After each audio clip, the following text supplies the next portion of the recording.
Just want to welcome everyone here today to the September All-America City Promising Practices webinar. We're going to be focusing on promoting equity and education through community partnerships. My name is Rebecca Trout, and I am the director of the All-America City Awards here at the National Civic League. For those of you who don't know, the National Civic League is a 125-year-old nonprofit, and we aim to advance civic engagement to create more equitable and thriving communities. The All-America City Awards is actually our flagship program. It began in 1949 to recognize exceptional engagement in local government. We recently recognized the 10 communities here on this screen as our 2020 All-America City Award winners. Congratulations to them. And we'll actually be hearing from 2 of those wonderful communities later today. In 2021, we will again be recognizing 10 communities, this year around the theme of building equitable and resilient communities. You'll see on your screen right now this year's important dates. We are live with the application, and we are accepting those letters of intent up until December 1st this year. As a reminder, those letters of intent are not required to apply, but they do save you a little bit of money on your application fee. So encourage you to get those in, and then we'll be accepting applications up until February 10th of 2021. We will announce the 20 finalists in March, and then you will have until June 4th to rehearse and get your community ready. We're excited to be having the 2021 awards virtually again. The 2020 virtual event was such a success, so we'll be conducting it again virtually in 2021. The virtual awards really makes the event more accessible to a wider audience and ensures that communities who are experiencing financial difficulties are not dissuaded from participating. So we're excited to make sure that this is a really accessible event this year. So now, while AAC celebrates these local accomplishments, these monthly webinars give us an opportunity to share those stories to a much broader audience. So today we will actually be hearing from, like I said, 2 of our 2020 All-America City Award winners. We will have Ava and Rosemary representing Muncie and Rochester respectively. First up, we'll have Ava Zygmuntm, Professor of Early Childhood, Youth, and Family Studies at Ball State University, and she's here to speak to us about the Whiteley neighborhood and schools within the context of communities program. And then following Ava, we will hear from Rosemary Rivera, who is the co-executive director of Citizens Actions of New York and the Public Policy and Education Fund, and she is going to be talking to us about Rochester's Community Task Force on School Climate. Before we begin, I'm going to just give a couple of housekeeping things. You will notice that you are all muted right now. We're going to keep it that way until the Q&A at the very end. Feel free to ask questions through the chat throughout, and I will moderate those at the end. And then at the end, you'll also have the opportunity to use the raise hand feature throughout, and we'll call on you that way. This is also being recorded, and that recording as well as this slide deck will be sent to you after the completion of the webinar. So now, without further ado, I'm going to invite Ava to begin her presentation. And Ava, if you will begin sharing your screen, please.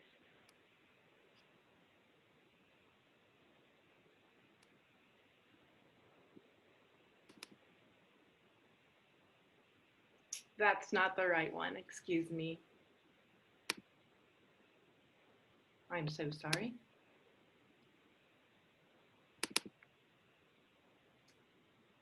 Rebecca, what are you seeing?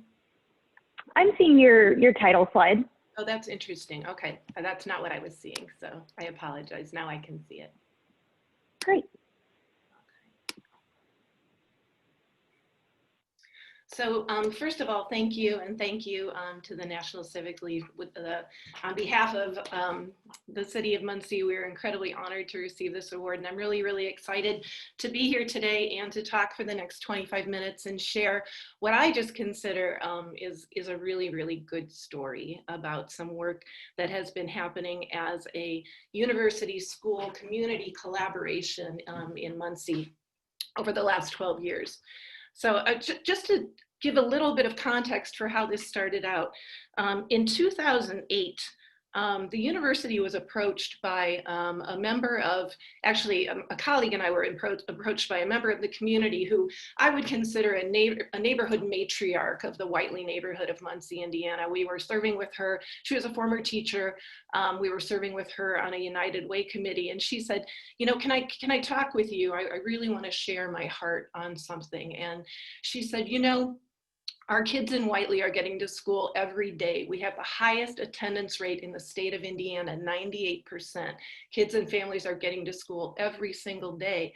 And yet, only 30% of the students at school are passing the state exam. And so she said, what I'm feeling is some kind of disconnect. You know, our kids are showing up every single day, but she said, I'm really feeling like teachers in the school aren't valuing who our kids are and from where they come and the strengths that they bring to school. And they're not willing to reach out, and they're not really willing to connect the content that they're responsible for teaching to children's lived experience. Many of them don't live in the community. And she said, what we want to do is develop a new kind of teacher who has that sort of ethic and that sort of moral conviction. And will you come alongside us in doing that work? Which, you know, was an honor and a privilege for us. And that's sort of how we all got started in the conversations that we began to have. Hold on. So, you know, some of the critical issues that we were addressing, of course, we know that there's an increasingly diverse population of children in American schools, and yet the teacher population does not mimic that increasing diversity. We continue to prepare a majority white, middle-class, monolingual teacher, and who tends in traditional programs of educator preparation to be underprepared for the diversity that they encounter in schools. And so what happens is that we have this, you know, sort of cultural mismatch where, you know, teachers in schools who don't live in the communities they're teaching may not understand the funds of knowledge and community wealth that exists in those spaces, and therefore can't connect the content that they're responsible for teaching to make it culturally responsive and sustaining and relevant and engaging. So we said, you know, how can we work within that context and really change the conditions? And so we began a program that we call Schools Within the Context of Community. A little bit about Muncie. Muncie is one of the most studied communities in the United States. A group of sociologists came here in the 1920s, called it Middletown, published a study on Middletown. So it has a reputation for sort of representing middle America. We're a post-industrial city. We've lost around 12,000 jobs. We're part of the Rust Belt. Our automotive industry has left. We have about a 32% poverty rate, and in that, even more significant poverty. The Whiteley neighborhood that we're working in is a historically African-American community. Muncie is still a very segregated space, and so Whiteley is still predominantly a majority African-American community with a small but growing Hispanic population that is moving in, which is really exciting. Interestingly enough, Whiteley was omitted from the original Middletown studies because the Linds, the sociologists who came, said that this population would complicate their findings. The population of Whiteley is about 2,500. Of those families, about 98% qualify for free and reduced lunch. So some people looking at those numbers would say Whiteley is a poor community. What we know from our experiences is that Whiteley is an amazingly rich community, strongly mobilized, one of the most active community councils in the city of Muncie, heavily faith-based. In a community of 2,500 people, there are 13 churches, literally one on almost every corner. So the faith base of the neighborhood gives much meaning to children's lives. So what does this program look like? We decided if we want our candidates, many of whom only leave campus to go to Walmart and, you know, the mall, what does this look like? This is a space that even faculty on the university will tell students not to go to. So, you know, we made this decision that if we want students to understand the context of children's lives and to draw on those funds of knowledge and cultural wealth, then they need to be in that space. So this is a semester-long program of of immersion. They are in the neighborhood all day, every day, accompanied by faculty. This is an 18 credit experience, so this is the only thing that they are doing for the whole semester. Components of the program, of course, it's a program of educator preparation. We're working with community schools. We're working with other community-based organizations. The Boys and Girls Club lends us their space so that we can be there in our classroom and have 6 faculty come and deliver this interdisciplinary block of courses. And then one of the really unique aspects of the program, and this came from members of the community who said, how about we match each of your candidates with a mentor family in the neighborhood so that they can participate authentically in the life of the neighborhood.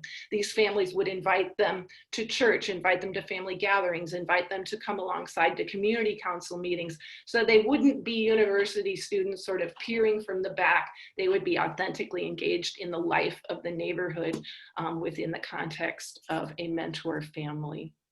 And again, that came from the community as their idea in this very unique collaboration. And many of the mentors that we began with 12 years ago are still with us right now. The coursework that they're getting credit for, they have a practicum experience, so they are in the school for part of the day. They also have a literacy course. They have a course on motivation and assessment. They have an educational foundations course, and they have a social studies methods course. So again, 6 faculty meet every week and kind of tangle these things all together into one 18 credit interdisciplinary experience that is heavily connected to the learning that they are doing in the community. They have a practicum. They also participate in an after-school program.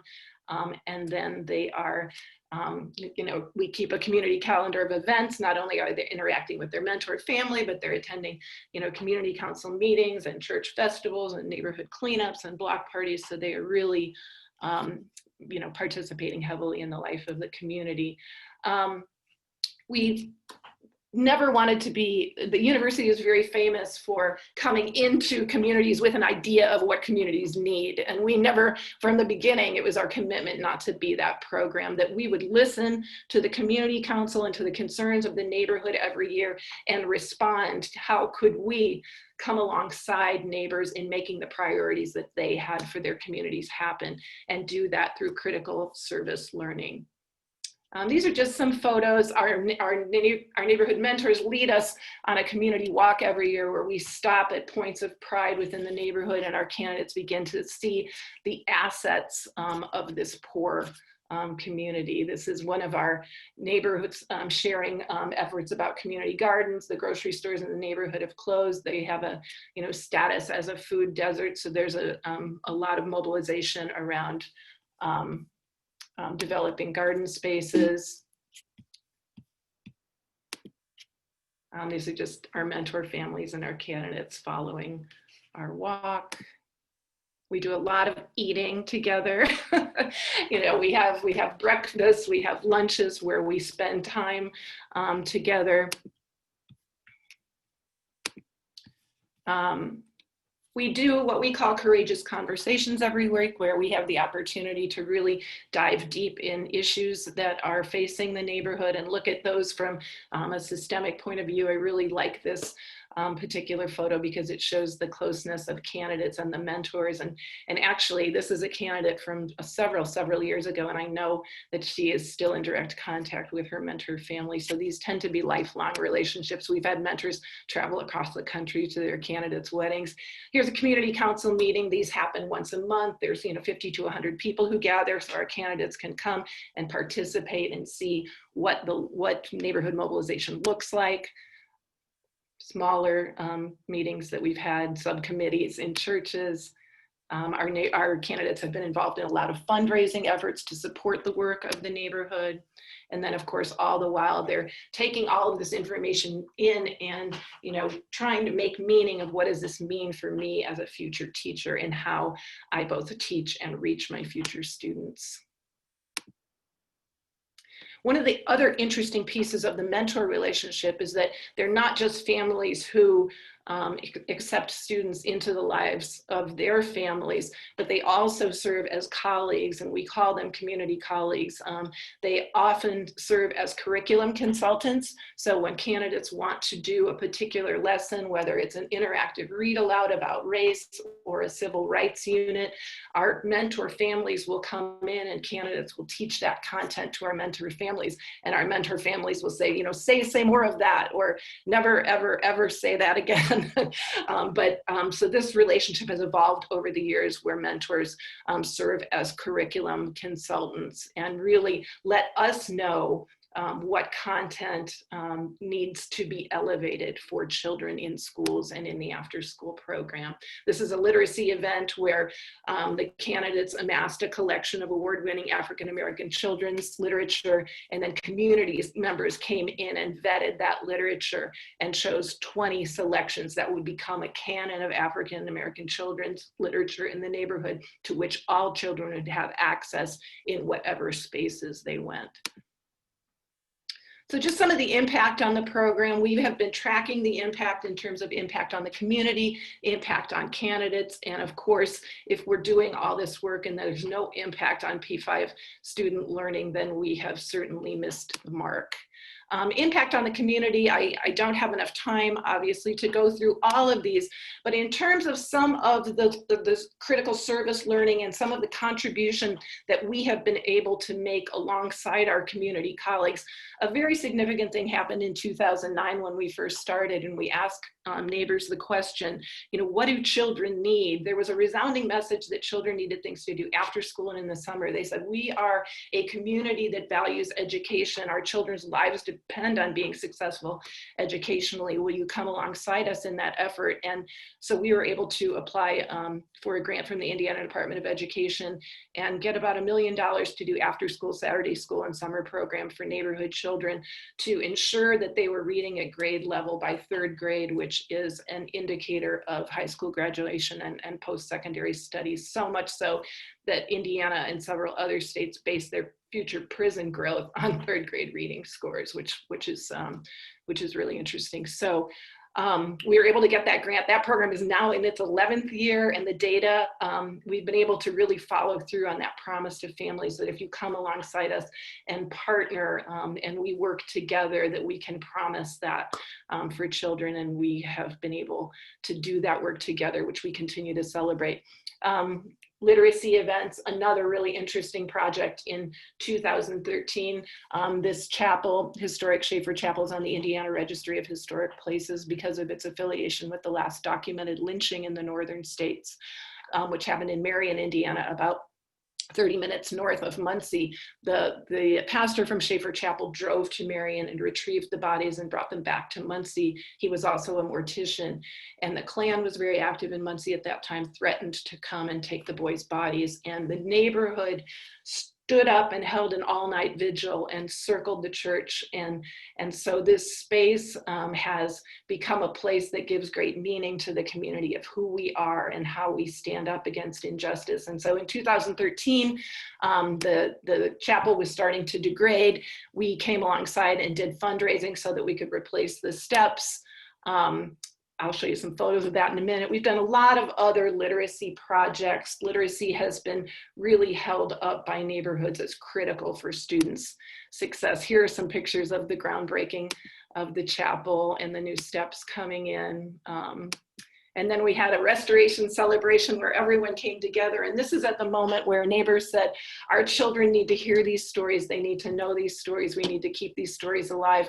Can we make a museum in the fellowship hall of the church to tell these stories? So we were able then to come alongside the neighbors and do a timeline of community, civil rights history, a year later adding an audio and visual feature to that, so that as the tablet is raised to a photo, a video of a community member telling that story comes up on the screen. And this space now has become a place where children in the neighborhood come to learn and come to share these stories. And there's the children in front of the historical marker. like I said, community literacy events. We worked with Scholastic over several years to really try and put together some sort of a book fair that would represent the children and provide, mirrors for them. And we came to a point where we were unsuccessful in that endeavor. And so we worked with an independent bookseller in Indianapolis and had our own book fair so that families could come and select books for their children. This is another photo of the neighbors when they came together to tell us which books children need.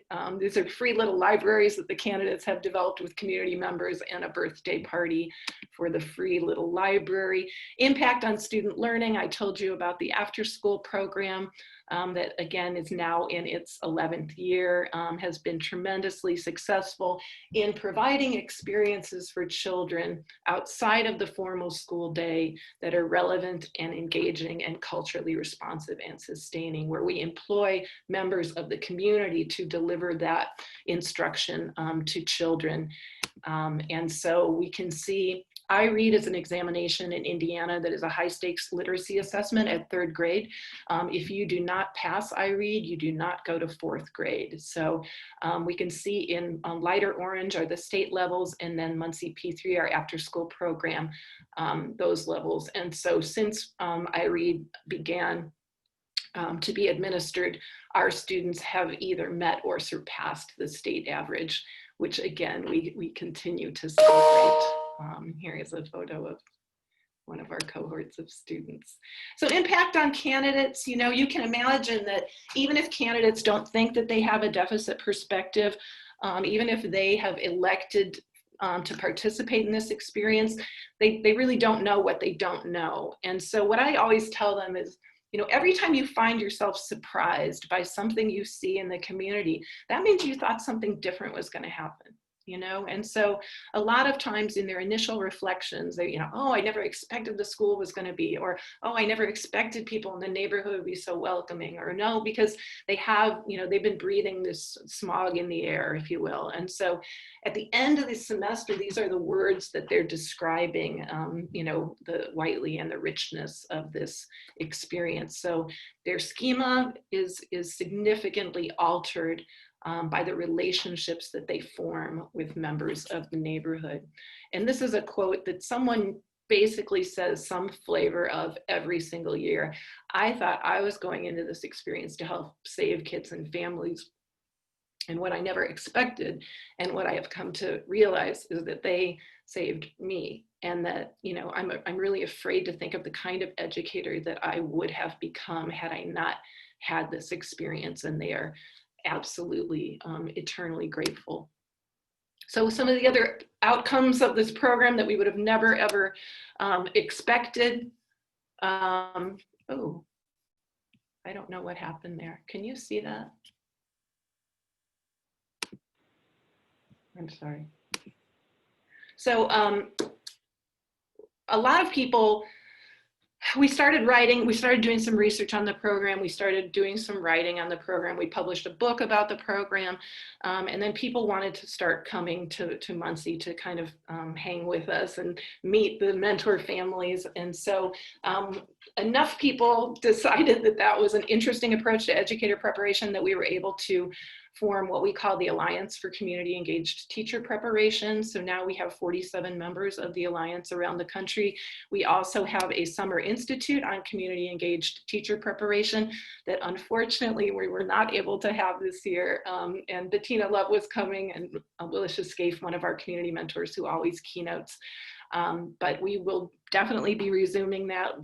This will be our 6th summer institute, where people come for 3 days, and they come, with the context of their program of educator preparation, and really leave working a plan to bring back so that they can more authentically engage in the spaces where their university is located. And so essentially that is the story. And I'll look forward to entertaining any questions at the very end when we're all done. So thank you for the opportunity to share. This work has been a highlight of my personal and professional work. Thank you so much, Ava, for that great presentation about the importance of having a program that is designed not just for the community, but by the community. So important that our teachers are given that equitable and inclusive lens. Thank you for the work you're doing. We will have some questions for you at the very end, but now we're going to switch gears and we're going to invite Rosemary to begin and share her screen. And she's going to talk a little bit about how Rochester came together to overcome what was a pretty inequitable school climate, and how they came together to change that. Rosemary? Hi, can you all hear me well? That's the first question. Great. Yes, we can. All right, awesome. So I'm going to just talk to you a little bit. Number one, I want to say thank you for the All-American City Award. And I am going to say this. It came at a moment where our community, if you've been reading and keeping up on the news, our community is in the grips of real controversy and a real heartfelt things that are going on in terms of Daniel Prude, the man who was just killed prior to George Floyd, so on and so forth. I cannot see all of you anymore. This is interesting. I love to see the people that I am talking to. And why I love to see the people that I'm talking to is because we believe in relationships. And what I want to do at this point is really just tell you a story. But before I tell you the story, you're probably asking, well, who the heck am I talking to?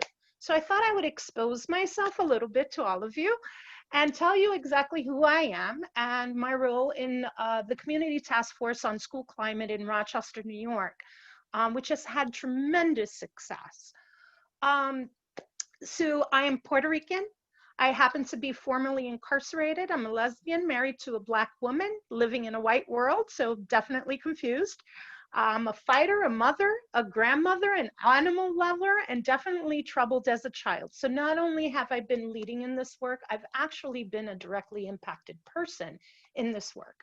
I also happen to be the co-executive director of Citizen Action of New York, which is a statewide grassroots social justice organization that works on a myriad of issues, and the Public Policy and Education Fund work on a myriad of issues, ranging from healthcare, environment, so on and so forth, across the state. And last but not least, I also am the state chair of the Alliance for Quality Education, which is unique in this country. It is a coalition on education at the state level, the #1 advocacy group here for years, who has worked on a landmark case called the Campaign for Fiscal Equity. So that's enough about who I am, but I really want to share the story. So hold on a second, because I am finding it, there we go. So the story actually starts in Buffalo, New York. There was a young man by the name of Jawan Daniels who was suspended from schools for walking the hallway. And then tragedy hit. So a young Black man suspended from the schools goes outside and gets shot to death in front of the school by some drive-by that was happening, etc. And we recognize that, you know, there was a lot of this happening, and this was, I think it was like 2014, I believe. It's been a while. We decided to gather people together and begin to think about the code of conduct. We compared codes of conduct in some schools to some of the codes of conduct within our prison institutions. And if you took out the word prison and inmate, and you took out the word student and, you know, district, basically they were kind of interchangeable in terms of how people thought about it. Now think about it. The codes of conduct are supposed to be a blueprint for how people interact with each other, right? So we had a blueprint that was really extremely punitive instead of intervention-based, which is what we hoped for. So we did that work and passed the most incredible code of conduct with this matrix, etc. It was hailed as one of the most progressive in the country in Buffalo. Now, I lived in Rochester at the time, and as you saw, the grandson, let's call him busy, okay? He's a little busy. So I was really concerned. He was already being suspended in our classrooms. Now, I'm coming from Buffalo, where I saw that it took us over 18 months to get them to stop suspending kindergartners for a month at a time. Hail, I'm in Rochester now, and I'm going, wow, look at my son, my grandson. I don't want this to happen to him. I want him to have a quality, as a matter of fact, I want him to have an excellent education, which means you have to go to school. You have to be in school. You have to be there in order to learn. And I started seeing the path of him moving on. So we had all of these anecdotal information from all across. Now, let me tell you a little bit about, I need to go back. You know what? Don't even pay attention much to the screen. I'm just going to tell you the story. So never mind the screen so much. So we were, had all of this anecdotal information, and we were like, how do we really get to the meat and potatoes? Does this actually combine with what's happening in the district, what they're really seeing in the district? So we entered into a memorandum of understanding, brought together the Advancement Project, a national civil rights organization, brought the district together, the Rochester Community Area Foundation, youth from an organization called Teen Empowerment. And we wound up creating the Community Task Force on School Climate.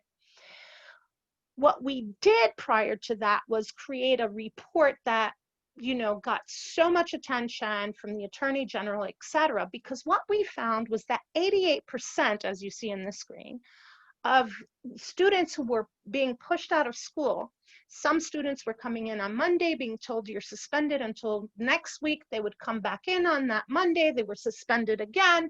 It was such a cycle. And 88% of it was for nonviolent offenses, and 49% of suspensions, and this was in 2012, 2013, so Juwan Daniels was before then, 49% of it was other. And we were like, well, what is that?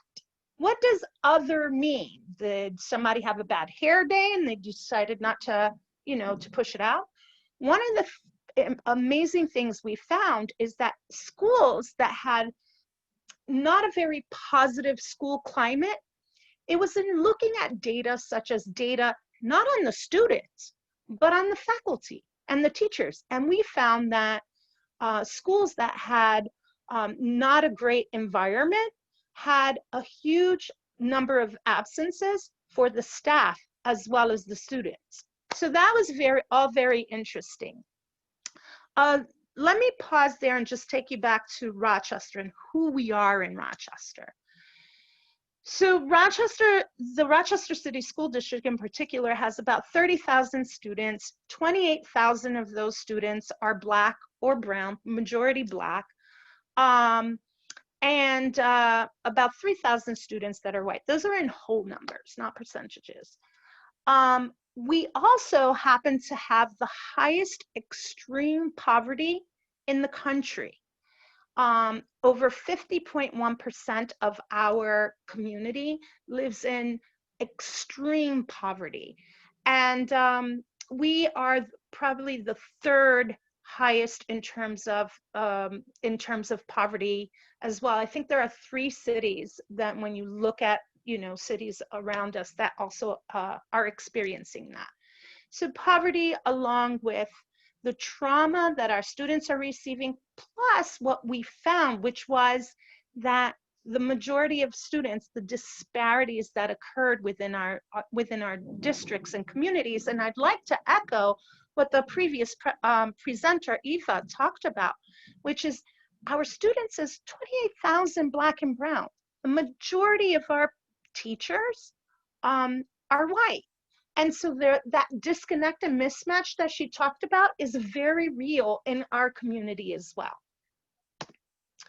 How do I move this forward? Okay, so one of the things that I wanted to talk about is the outcomes. So the outcomes of what happened with the community task force is that right now we were able to have 33 schools with restorative practices. In some shape or form, there's 33 schools actually practicing that. That did not come without a lot of headache, without a lot of collaboration between us and the community, us and the unions, us and just about everywhere we could go. The youth drove the process. We first tackled the code of conduct with the youth in the writing process. So the community drove the process of writing this. It was interesting that the model that we used in Rochester allowed the walls, because there is always this wall between the districts and the community that gets created. And we decided, how do we tear down those walls? Rather than making it a district-driven process, now that we've exposed that these problems are real and are having an actual impact on student performance, student graduation, etc., how do we break that down and create some transparency and partnership? And we said, well, let's create something called the partnership model instead of a dominator model. So many instances when the districts have some issues, they come to the table and they call people in and they lead a process in order to resolve such said problem. In this case, we thought, wait a minute. In order for us in the community to have real ownership, we need to drive this process together, which means that we need the people in authority, the chiefs, etc., in authority to actually be at the table, to understand and to have fidelity to our intent. So that's what we did. We created a partnership model where there were no driving from the district, but that it was a partnership. It took months for us to just figure out who needed to be in the room. You know, people who dealt with mental health, judges, police needed to be in that room. At first, that was something that we really truly believed in. And we created an infrastructure and a group of people that really met consistently, while the people in charge who saw where we were going, who saw our intent, began to make changes and began to create a pathway for implementation. I have been a part of creating a lot of policy change in New York. And, we've created some policies and laws that have been beautiful on paper. But the implementation, the changing of hearts and minds for those who are actually going to go through that process was never there. And therefore, a lot of the implementation of very good laws that are on the books does not get upheld. One of the pushbacks that we received, and believe me, we got a lot of pushback. We even got pushback from parents who were like, look, my student's an angel. My student goes into class and it's those bad kids that are in the classroom creating havoc, that are creating a problem for my student to learn. Well, after we changed the code of conduct and had given an ample time for us to actually do some data measuring, this is what we found. I think that this is really important. Once the new code of conduct was passed, we actually saw that there was no change for those who have never had any incidents in classrooms. And yet, the amount of courses failed by those who had been suspended in past and who have had, let's say, behavioral incidents within schools had gone down. So there was no truth to the fact that keeping students in school, creating a mission and a vision of having schools where it is a joy to teach and to learn. That is our mission, to create spaces where both teachers and students, and create a school community where it is absolutely a joy to teach and to learn in them. Now we're working towards building restorative districts. The key thing here that I really want to talk about is the ownership of the community. So because the community was involved at every step, because the youth themselves partnered in writing the code of conduct. I'll never forget, I was in a meeting to literally write this 90-page document that currently exists. And one of the students said, you know what? This don't make no sense. And I'm gonna say it just like he said. He said, don't make no sense. When a teacher sends me home and suspends me, and then I gotta come back to the same classroom, I don't wanna hear what that teacher gotta say, because I just blew the pair of sneakers my mama wanted to buy me. I just blew whatever the case may be. And I really don't wanna hear from this teacher. So I'm shut down.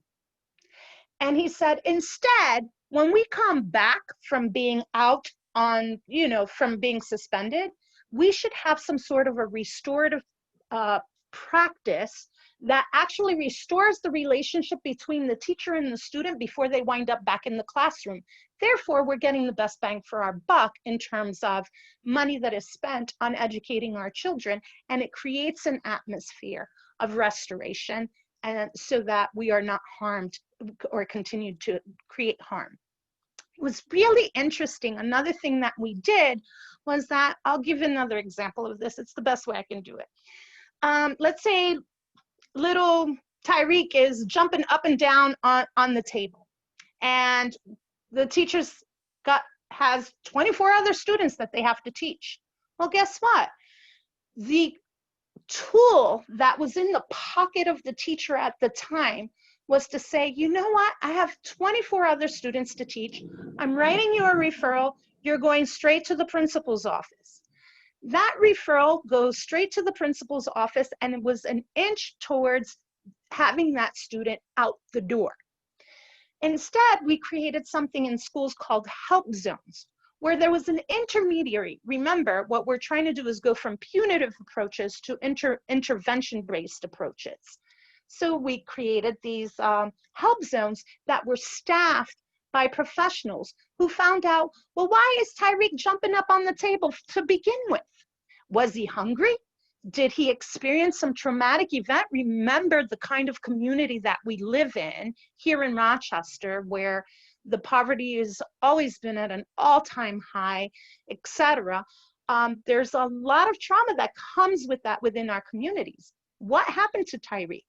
And so that actually helped to create an intermediate step with the goal of getting Tyreek, instead of to the principals and out the door, so figuring out what was going on with the goal of actually bringing Tyreek back into the classroom. And that has helped tremendously. Our suspensions have lowered at a rate of 40%. Now, one thing that I will mention is that we didn't stop there. We had created this infrastructure in Rochester and started tackling narratives around discipline. So we teach our children how to read, we teach our children how to drive, but then when they misbehave, do we teach them or do we punish them? And that became a big question. It was like, well, we need to teach people how to communicate. We've had stories of, one young lady where things have not been resolved, where she actually stabbed someone else when she was 25 years old over a middle school incident that happened, because no one resolved conflict. No one's teaching our children how to resolve conflict. We're living in 2020. We have a pandemic, we have, an economic downturn. We have so many issues going on. The environment's going nuts, like so many issues right now. The world is in a conflict in and of itself. And what we're seeing at the macro level is that people are trying to figure out how to even interact with each other at a macro level. Imagine at a more micro level within communities and within schools, where teachers who come from very different experiences than our students, etc. So that's all very important. Let me just check the time. I have 5 more minutes. Let me see what else. Oh, this was the dominator versus partnership model that I was talking about. The dynamics. If you take that little red circle, that's kind of like would have been representative of the district. Where there's power over it, there's language that many members of the community do not understand. DTSDE, who knows what that is if you're a parent? And so parents were asking themselves, why am I going to these meetings? Like, I don't understand the language being used, etc. Decisions are pretty much made by a very few people, and it's a quick turnaround. That's one good thing. Power with is a collaborative process. It includes all voices, multiple perspectives. Let me tell you something. It is harder and it is slower, but I'll tell you in a minute why it's so important. Full participation, shared mission, takes more time to actualize. It builds the skill of the community. And here we go.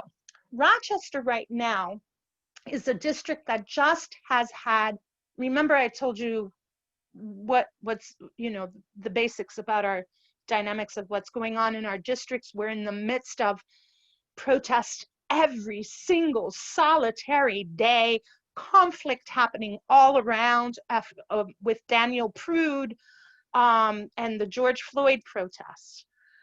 And what we actually saw is that, oh boy, I lost my train of thought there for a second. What we actually saw is that we had created such an infrastructure that we began to question whether parents and community members actually felt comfortable with police in schools. And what we found is that after the George Floyd incident, a lot of fear happened in our communities. And they were beginning to question whether police in schools equated safety for the people that we were serving. And we wound up being the first city after Minnesota and the first city in New York State to actually get police out of schools. Oh, the importance. We've also had Rochester has a $65 million deficit in our public education system right now. And you know what happens when enough dollars are not there to support our students. Well, right now we've had 600 teachers laid off in a mid-sized city like Rochester. 600 educators and teachers there. It's been insane. One of the things that they wanted to cut even before this was pre-COVID. They had already started cutting pre-COVID. The community said, wait a minute, we owned this. And this is what's important.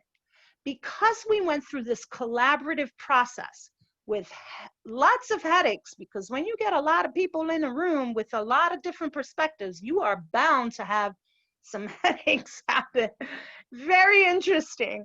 I can say thank God for the youth. The students wound up really leading processes because sometimes the adults were behaving in ways that it was just incredible that the students were like, wait a minute, you're our adults. You have to learn how to work together. Right now, with all of those teachers gone, they have still maintained the restorative coaching because the community owned it. They were like, this has the single largest impact on academics than anything else, is to have a positive school climate. We worked with Justice Judith Kay for years to show how the school to prison pipeline is absolutely real. Students that are suspended once have 7 times more likely to wind up in jails and in prisons. We are currently working on a statewide bill called Solutions Not Suspensions Bill. With the dramatic changes that are happening in New York State, we have a lot of hope that this is going to happen. I'll stop there. And thank you so much for listening to me in this, without me really figuring out how to use my presentation well. So thank you for your patience with me. I appreciate you all, and I hope you're all doing well in this very scary time in our country. Thank you. Thank you so much, Rosemary. Just such an impressive program that has, with incredible results, reducing those suspensions by 40% and doing it with the youth leading it as should be. So thank you so much for presenting. We do have a couple of questions that have come through the chat, and I encourage you to continue typing those my way. You can also use the raise hand feature on the participants tab. If you have a question that you would like to raise directly, then I will unmute you and you can address the presenters yourself. But first up, we had a question for Ava. The question was regarding the poverty rate you mentioned. Has there been any impact on the poverty rate in the Whiteley neighborhood as a result of the Ball State Student Preparation Program? So I don't know that you could say that there's a direct correlation. The demographics of the schools have changed.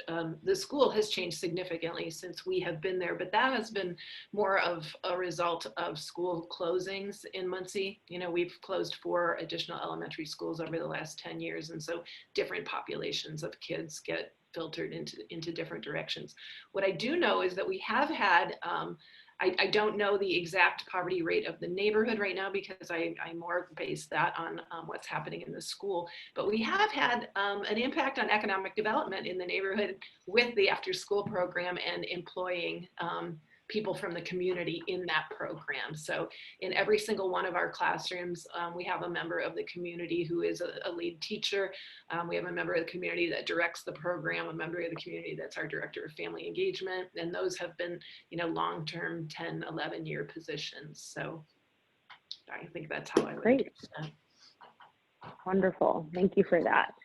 And Rosemary, this question is for you. The question is, what, if any, pushback did you get from either the school district or faculty, and what were the techniques that you used to overcome that? I can tell you that I think myself and another student were dinner for the teachers and the teachers union at first.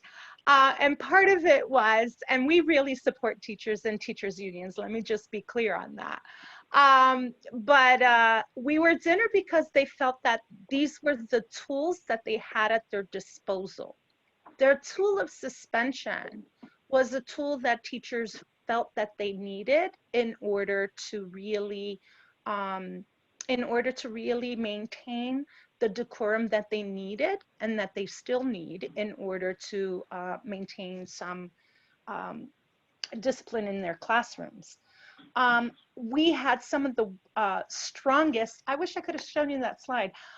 We had some of the strongest people who were against, you know, moving towards more of an intervention based and towards restorative practices. Try these things out. We won hearts and minds. One school in particular, school number 50 in Rochester, the principal became our biggest advocate after being our biggest opponent, because she found that she had lowered suspensions, their grades had gone up, and that she had students coming up and asking and requesting restorative practices being done in the school rather than dealing with fights and so on and so forth. So she became such a big believer that she started her schools with restorative practices to begin with, because everything is based on relationships. And that really, really helped. Great, thank you for that. Results do tend to change minds.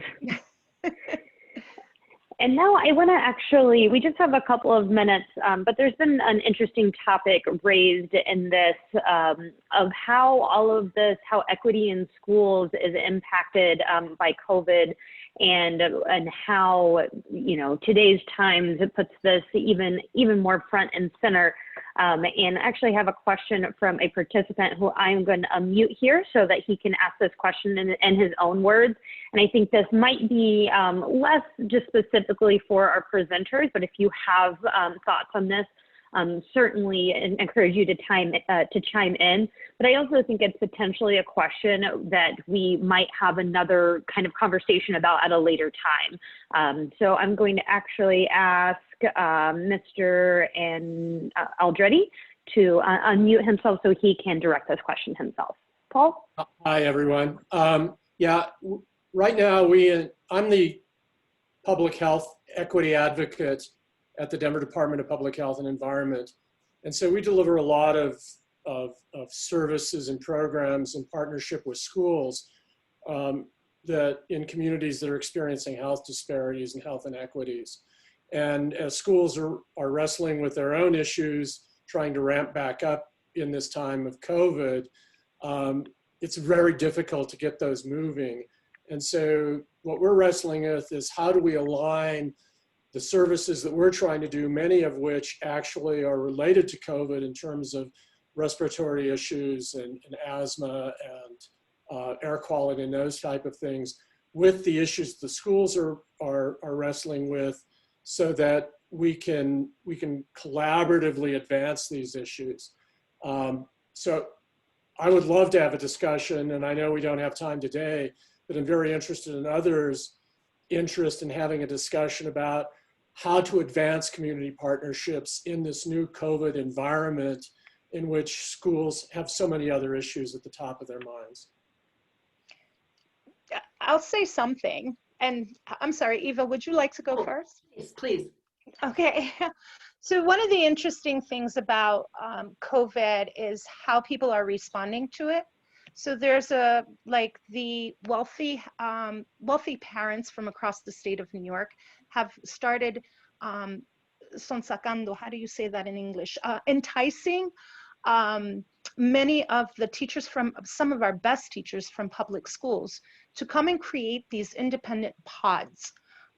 So outside of school environments to begin with, and that alone can help to ensure that an achievement gap continues to grow within our state and within our country. Saying that, in terms of the health of what is happening, the impact of a lot of the remote learning with students with disabilities, students with IEPs, so on and so forth, has been tremendous. And add to that, think about the schools in New York. We have a lot of schools that have been placed on environmentally dangerous sites with so on and so forth. So the health risks are being they've tried to minimize the health risks within many of the schools, making sure that there's cleaning, making sure that there's disinfecting happening. I know New York City just is moving towards in-person, what is happening in person. And unfortunately, in order to keep all of us safe, some of the things which is exacerbating what I was talking about, the school to prison pipeline, is that they're calling the police for students who have not been wearing masks right now in New York City. So think about, everything that's happening, which is creating more of a health risk when that is happening. So I'll just stop there. Yeah, I just wanted to share in Muncie, it was tremendous. Our local United Way coordinated community collaboration around COVID. How's that for alliteration? But they had a weekly Zoom call where everybody from the nonprofit community, people from the hospital, people from the health department, people from the schools, came together every week. Everybody gave an update. Everybody let them know what's keeping them up at night, what they needed, and the extent to which, someone would say, we have no PPE. Someone said, I got more PPE, and then there were calls after those calls where everybody shared and strategized. And we did that for probably 10 or 12 weeks. And now we're now to like a bi-weekly or monthly call where we all check in. But that was and people came every week, for an hour and a half to really work together and strategize as a community. And that was a really successful strategy for a city of our size of about 65,000 people. Thank you both for that response. And I hate that we don't have too much time for that question, and would love to open it up to more of a dialogue. But one of the options we do have, if anyone is interested in having more of a conversation as opposed to, you know, a presentation webinar about schools' responses to COVID and the equitable delivery of education in today's environment, you can just respond to my email following this webinar. And if there's interest, we can look into hosting something specifically about that topic. And Paul, I thank you for bringing that important topic up and sort of framing the conversation in today's reality. Unfortunately, we are at the end of our time together for today, but I want to thank everyone for joining us, and a special thank you goes out to Ava and Rosemary, taking time out of your busy schedules and presenting about your wonderful work and the important work of equity and education that you're doing in both Muncie and Rochester. Kudos to both of you.